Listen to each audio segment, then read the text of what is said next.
Please stand.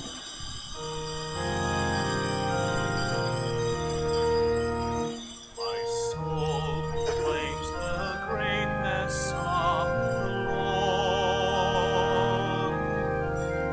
My spirit rejoices in God, my Savior. For he has looked with favor on his lowly servant. My soul proclaims the greatness of the Lord.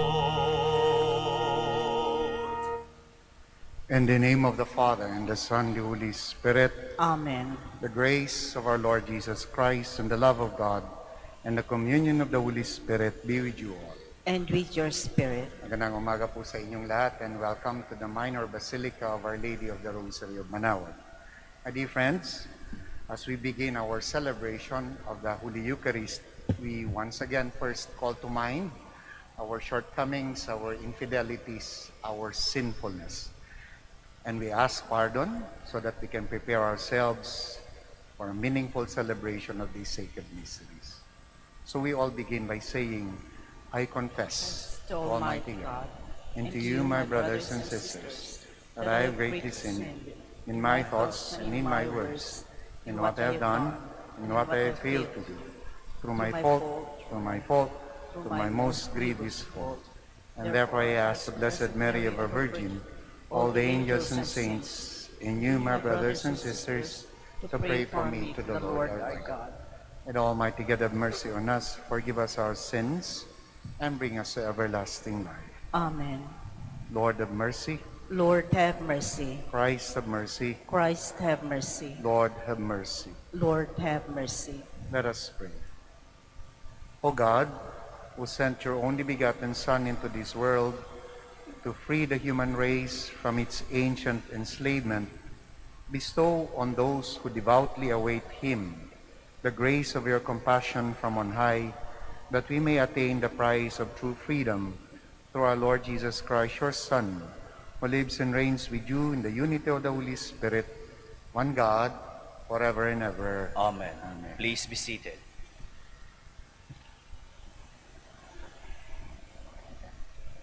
A reading from the book of the prophet Isaiah.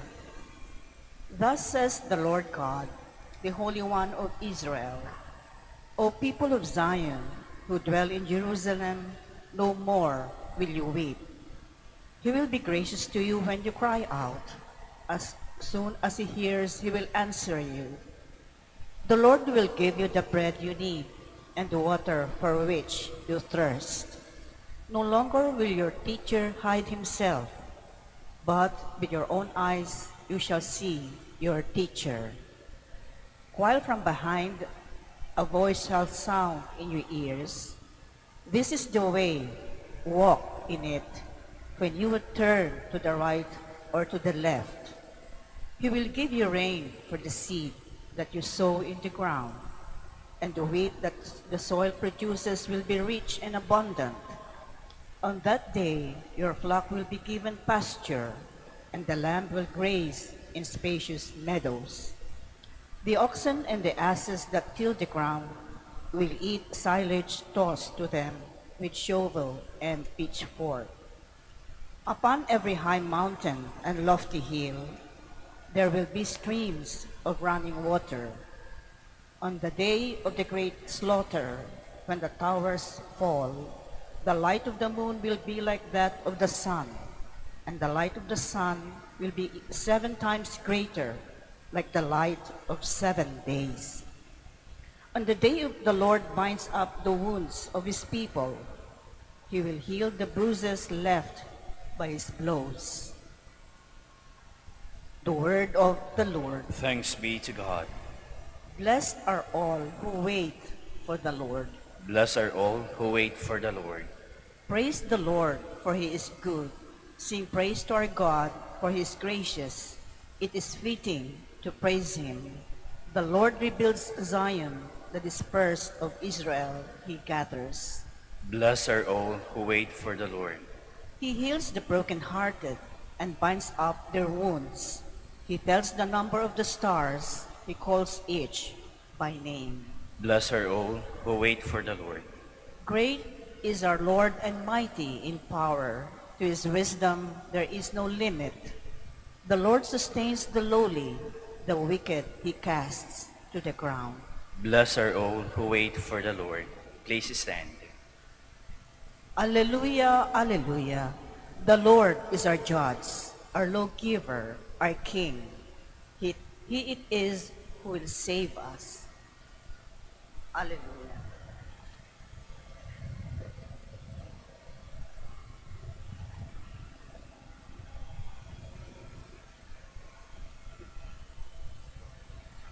The Lord be with you. And with your spirit. A reading from the Holy Gospel according to Matthew. Glory to you, O Lord. Jesus went around to all the towns and villages, teaching in their synagogues, proclaiming the gospel of the kingdom, and curing every disease and illness. At the sight of the crowds, his heart was moved with pity for them, because they were troubled and abandoned, like sheep without shepherd. Then he said to his disciples, "The harvest is abundant, but the laborers are few. So ask the master of the harvest to send out laborers for his harvest." Then he summoned his 12 disciples and gave them authority over unclean spirits to drive them out and cure every disease and every illness. And Jesus sent out these 12 after instructing them thus, "Go to the lost sheep of Israel, and as you go, make this proclamation, the kingdom of heaven is at hand. Cure the sick, raise the dead, cleanse the lepers, drive out demons. Without cost you have received, without cost you are to give." My dear friends, the gospel of the Lord. Praise to you, Lord Jesus Christ. Please be seated. Once again, good morning to all of you. The gospel reminded me in particular about our identity as a religious. We're Dominicans po. And as a Dominican religious, we get to be assigned to different areas, mission territories. There are those who are among us who are assigned in schools, UST, Latran, Huaynas. And there are those who are assigned among us na nasa mga isla, nasa mga mission territories. It would take you 5 to 6 hours sa Lampitaw just to be in those areas. Up north, we have 2 mission territories, Camiguin of the north and then Calayan Island. Ito yung mga in between Batanes and Apari. And there are those who are assigned in parishes, in shrines, in hospitals, and we consider these areas as our mission territories. Lahat po, it's our mission. That is why whenever we are assigned to a place, we also ask the question, anong gagawin ko doon sa area na yon? Of course, if you are in school, that is what is expected of you to teach. That's why we also teach. If you are in a mission territory, to be a pastor in those areas, in parishes, etc. So it has to be clear. Kaya nga sabi nila, there is a strong similarity between the life of a religious and the life of a military. We obey. We have this vow of obedience. And when we get to be assigned, kahit na ayaw namin, at the end of the day, we follow. Yun yung sinumpaan, kumbaga namin, to be obedient to you and to your successors until death. And therefore, we treat everything as a kind of a mission.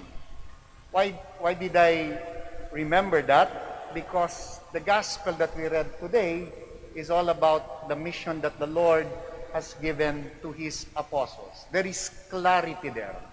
It's not just go and then do whatever you like. No, if you notice in the gospel, the Lord gave first the instruction, you go, and therefore you obey first the command to be sent, to be there in your mission. But what are they to do in that place? There is also clarity in what is expected of them, of us, and that is to be a shepherd. That is to be a shepherd. Whether you are working in school, you are a president, you are a rector, you are a teacher, at the end of the day, you're still a shepherd. Whether you are in a mission territory, you are also a shepherd. Whether you are here in the minor basilica of Our Lady of the Rosary of Manaoag, you are to be a shepherd. And Saint Francis, no, I think 2 or 3 years ago, reminded us of how it is to be a shepherd. Ang ganda ng sabi ni Saint Francis, sapagkat the smell of the sheep should not be far from the smell of the shepherd. In other words, if your shepherd, if your leader, if your priest is so different from you, then that leader is not being with the sheep. Saint Francis was very clear about that. Actually, he was talking to us priests, to us religious. No? And he reminded us of that commitment, of that mission. But this, I think, is something also that resonates well to us, particularly as we prepare for the coming of the Lord. How do we smell? Are we fragrant? Are we a fragrant that smells like the Lord? Or are our smell too different from our shepherd, our Lord Jesus Christ? Our goal, particularly in this Advent, is to be like the Lord, to welcome Him, and therefore to smell like Him. These two resonates well as we once again reflect. Sino ba yung magiging leader natin sa mga susunod na taon? Again, the mission here, there is clarity. At the end of the day, whether mayor, senator, congressman, councilor, president, has to be a shepherd. And therefore, should not be that far from the sheep. Smells like the sheep. In other words, the one who can really feel what we are going through. The one who can really address through our own difficulties and then challenges. The one who, like the Emmanuel, can be with us. Ganda, no? Sapagkat towards the end of the gospel, the command of the Lord is to go in particular to the lost sheep of Israel. Not just to any sheep, but primarily to the lost sheep of Israel. One of our favorite Dominican authors, Albert Nolan, has written a book that has become a classic, Preferential Option for the Poor. This is the lost sheep of Israel. Yung mga nasa tabi, yung mga hindi gaanong napapansin, yung mga taken for granted, and in the season of Advent, they take center stage. Go, that is the command, to the lost sheep of Israel. Smell like them, and not too different from them. And when you do that, you bring in the good news. It's not simply smelling like them. No. Towards the end, and in fact, towards the end of the gospel, the instruction is also very clear. Announce to them that the kingdom of heaven is at hand. Hindi na lalayo. And for us, this is something that is very meaningful. Again, as we continue to battle this pandemic from one mutation after another, the challenges that comes along with it, the impact to our economic life, the impact to our day-to-day life, the impact to our health and security and safety, we continue to battle it day in and day out. And as they say, we roll with the punches. As they say, we soldier on. But at the same time, we continue to be reminded to preach to one another, hold on, because the kingdom of heaven is at hand. Kindly all stand.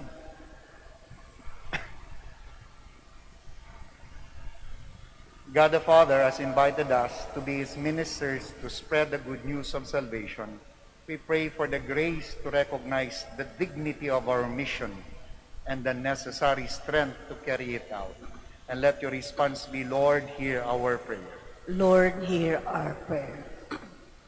That the Pilgrim Church may inspire people to renew their lives by faithfully bearing witness to Christ in word and deed.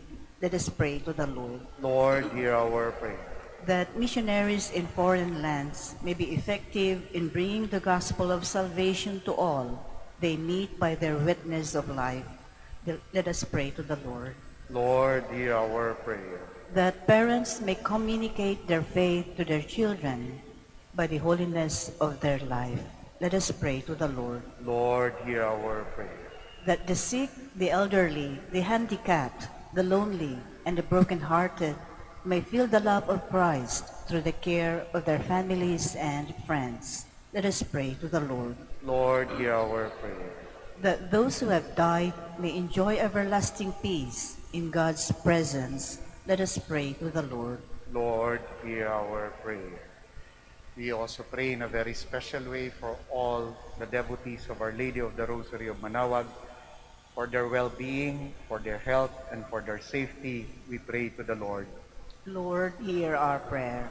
We continue to pray for all our frontliners in this continuing fight against the pandemic, that the Lord may continue to give them and grant them strength.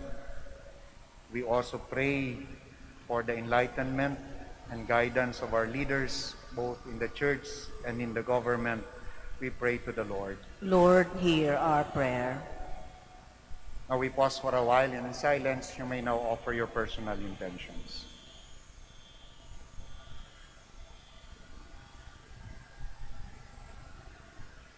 Heavenly Father, guide our faltering steps as we walk on your path. Help us in our struggle, encourage us in our doubts, comfort us in our pain. We ask this through Christ our Lord. Amen. Please be seated.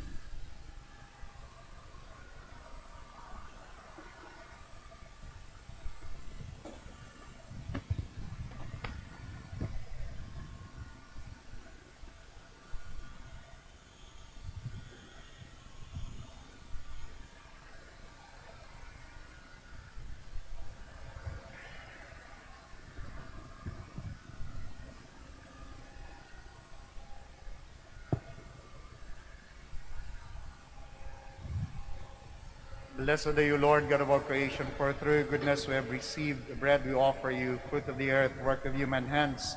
It will become for us the bread of life. Blessed be God forever.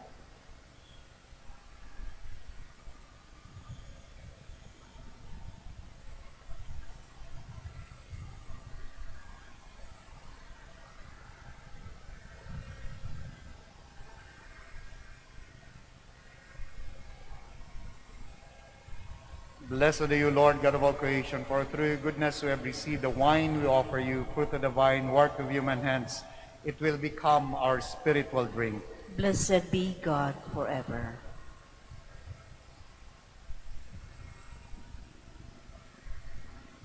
Please stand. Pray, my dear friends, that my sacrifice and yours may be acceptable to God, the Almighty Father. May the Lord accept the sacrifice at your hands for the praise and glory of his name, for our good and the good of all his holy church. May the sacrifice of our worship, Lord, we pray, be offered to you unceasingly to complete what was begun in sacred mystery and powerfully accomplish for us your saving work through Christ our Lord. Amen. The Lord be with you. And with your spirit, Lift up your hearts. we lift them up to the Let us Lord. give thanks to the Lord our God. It is right and just. It is truly right and just, our duty and our salvation, always and everywhere to give you thanks. Lord, Holy Father, Almighty and Eternal God, through Christ our Lord. For he assumed at his first coming the lowliness of human flesh, and so fulfilled the design you formed long ago, and opened for us the way to eternal salvation, that when he comes again in glory and majesty, and all is at last made manifest, we who watch for that day may inherit the great promise in which now we dare to hope. And so with the angels and archangels, with thrones and dominions, with all the hosts and powers of heaven, we sing the hymn of your glory as without end we acclaim.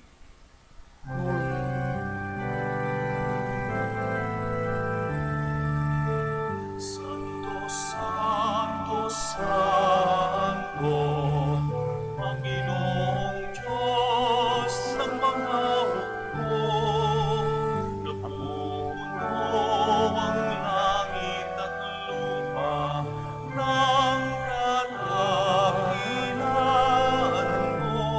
Hosana, Hosana sa kaitaasan, sa kaitaasan.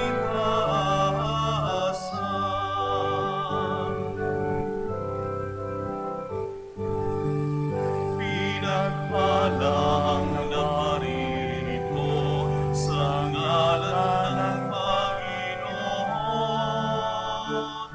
Hosana, Hosana sa kaitaasan,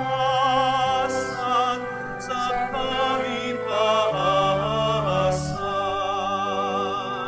sa kaitaasan. Please kneel.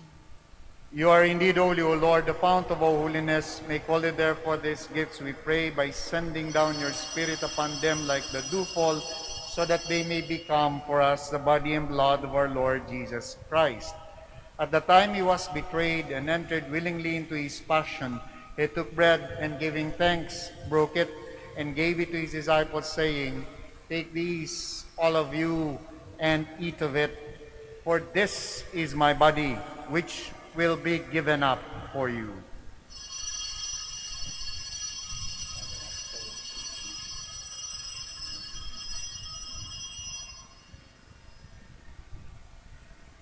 In a similar way, when supper was ended, he took the chalice, and once more giving thanks, he gave it to his disciples, saying, Take these, all of you, and drink from it.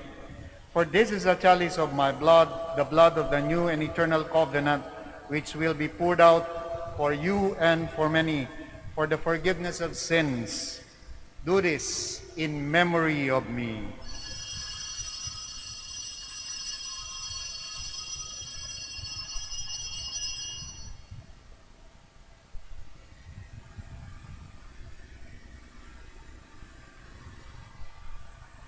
The mystery of faith. We proclaim your death, O Lord, and profess your resurrection until you come again. Therefore, as we celebrate the memorial of his death and resurrection, we offer you, Lord, the bread of life and the chalice of salvation, giving thanks that you held us worthy to be in your presence and minister to you. Humbly we pray that partaking of the body and blood of Christ, we may be gathered into one by the Holy Spirit. Remember, Lord, your church spread throughout the world and bring her to the fullness of charity, together with Francis, our Pope, Socrates, our Archbishop, Fidelis, our Auxiliary Bishop, Gerard, the Master of the Order of Preachers, and all the clergy. Remember also our brothers and sisters who have fallen asleep in the hope of the resurrection, and all who have died in your mercy. Welcome them into the light of your face. Have mercy on us all, we pray, that with the Blessed Virgin Mary, Mother of God, with the blessed apostles and all the saints who have pleased you throughout the ages, we may merit to be co-heirs to eternal life, and may praise and glorify you through your Son, Jesus Christ. Through him, and with him, and in him, O God Almighty Father, in the unity of the Holy Spirit, all glory and honor is yours forever and ever. Amen. Please stand.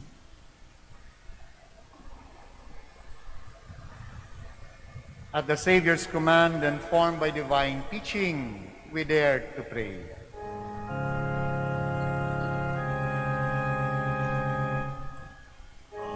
Amen.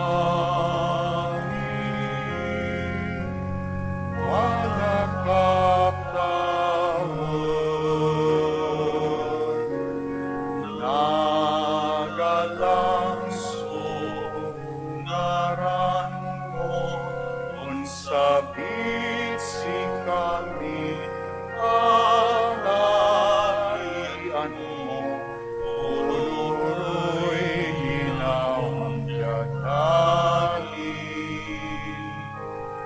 Pulong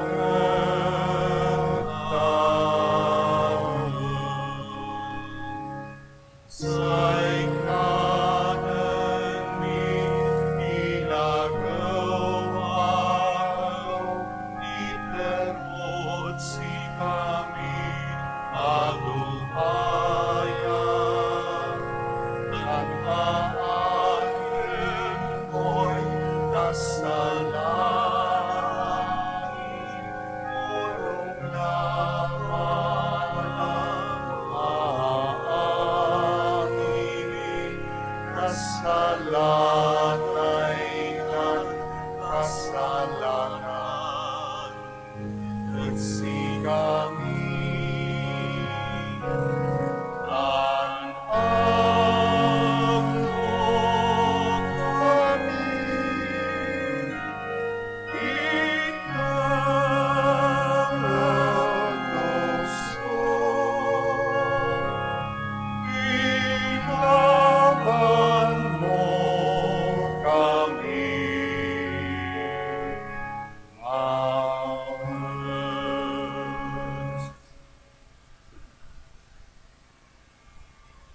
Deliver us, Lord, we pray, from every evil. Graciously grant peace in our days, that by the help of your mercy we may be always free from sin and safe from all distress, as we await the blessed hope and the coming of our Savior, Jesus Christ. For the For the kingdom, kingdom, the power, and the glory are yours now and forever. Lord Jesus Christ, who said to the apostles, "Peace I leave you, my peace I give you," look not on our sins, but on the faith of your church, and graciously grant her peace and unity in accordance with your will, who live and reign forever and ever. Amen. The peace of the Lord be with you always. And with your spirit. We offer to one another the sign of Christ's peace. Peace be with you. Peace. Peace be with you.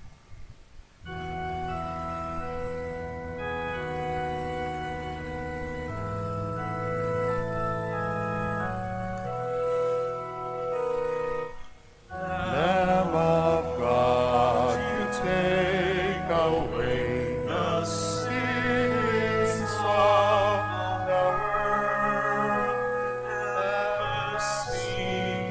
Have mercy on us.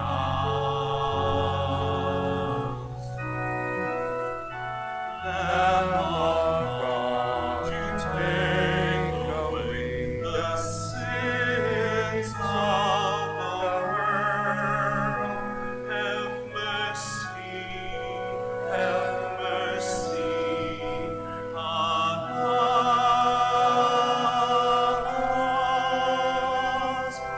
Lamb of God, you take away the sins of the world. Grant us peace. Grant us peace. Please kneel. My dear friends, my dear brothers and sisters in Christ, behold our Lord Jesus Christ, our healer, the Lamb of God. Behold him who takes away the sins of the world. How blessed are those called to the supper of the Lamb. Lord, I am not worthy that you should enter under my roof, but only say the word, and my soul shall be healed. Running blood of Christ, lead me to everlasting life.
mo ang iyong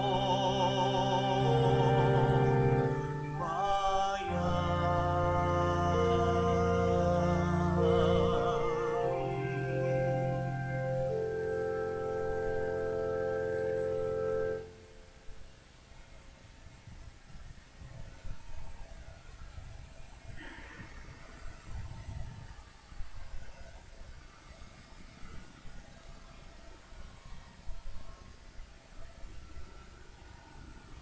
Please kneel for the prayer for the elections. Here in the Archdiocese of Lingayen, Dagupan, after every Mass, before the communion prayer, we say the prayer for the elections. So please join us in praying fervently. Let us pray that the forthcoming national and local elections may truly reflect the will of the Lord who guides the destinies of nations. Let us pray together. Deliver us, Lord, Deliver us, Lord. from coercion, intimidation, violence, and terrorism, Deliver us, Lord. from dishonesty, lies, and all distortion of truth, Deliver us, Lord. from bribery, graft, and all conspiracy for fraud, Deliver us, Lord. from gullibility to the deceptive and blindness of perspective, Deliver us, Lord. from threats, intimidation, and perverse language. Deliver us, Lord. Let us pray together. Hear us, O Lord, Hear us, O Lord. that conscience may always be our ultimate norm, Hear us, O that Lord. the common good may always be our highest goal, Hear us, O that Lord. human dignity may be respected all the time, Hear us, O that the Lord. poor and the weak may always have the priority, Hear us, O that Lord. care for creation may never be ignored, Hear us, O Lord. that solidarity may guide the path of peace and development, Hear us, O Lord. that genuine fear of God and love of neighbors may guide those who seek public office. Hear us, O Lord. Let us pray. Shepherd of souls and Savior of the nations, politics is your gift to us, a call to serve others and grow in holiness. Guide our politics as you guide our lives. May our political engagement for voters and candidates bring glory to your loving name and help us grow in holiness forever and ever. Amen. Please stand. Let us pray. We implore your mercy, Lord, that this divine sustenance may cleanse us of our faults and prepare us for the coming feast. Through Christ our Lord. Amen. Before I give the final blessing, maraming salamat po sa pagdalaw ninyo sa Minor Basilica of Our Lady of the Rosary of Manaoag, pagdalaw ninyo kay Apo Baket, at lalong higit maraming salamat po sa pakikiisa ninyo sa banal na misa. Tuloy po kayong makakaasa ng mga panalangin namin para sa inyo, and we also request your prayers for us and our prayers for one another. The Lord be with you, And with your and may spirit. the Almighty God bless you all, the Father, the Son, the Holy Spirit. Amen. The Mass is ended. Go in peace to love and serve the Lord through one another. Thanks be to God. We shall now say the prayer for the blessing ng may sakit, and to be followed by prayer for the blessing of religious articles. Our help is in the name of the Lord. Who made heaven and earth. God, our Almighty Father, by your blessing you give us strength and support in our frailty. Turn with kindness toward our sick brothers and sisters, free them from all illness, and restore them to good health through the intercession of Our Lady of the Rosary of Manaoag, so that in the sure knowledge of your goodness they will gratefully bless your holy name. We ask this through Christ our Lord. Amen. We bless your religious articles in memory of the mysteries of the life, death, and resurrection of our Lord Jesus Christ, and to the honor and glory of the Blessed Virgin Mary, Mother of Christ, Mother of the Church, Our Lady of the Rosary of Manaoag. May your religious articles be blessed and made holy. In the name of the Father, the Son, the Holy Spirit. Amen. Amen.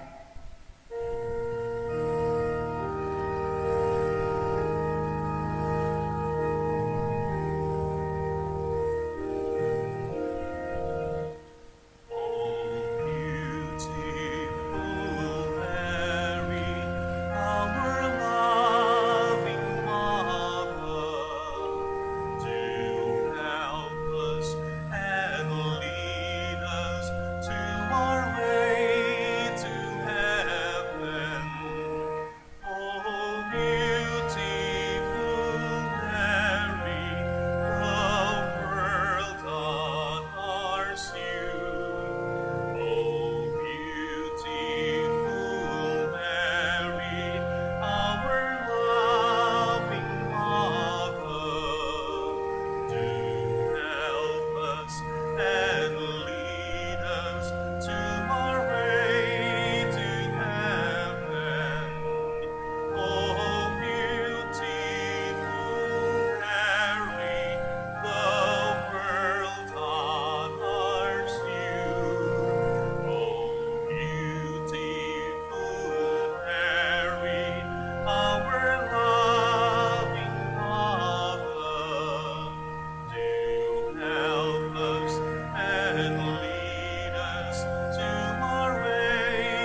Magandang araw po sa ating lahat. Panatilihin po natin ang physical distancing at siguraduhing maayos ang pagsuot ng ating face mask. Maraming salamat po sa pagbisita ninyo sa Minor Basilica of Our Lady of the Rosary of Manaoag.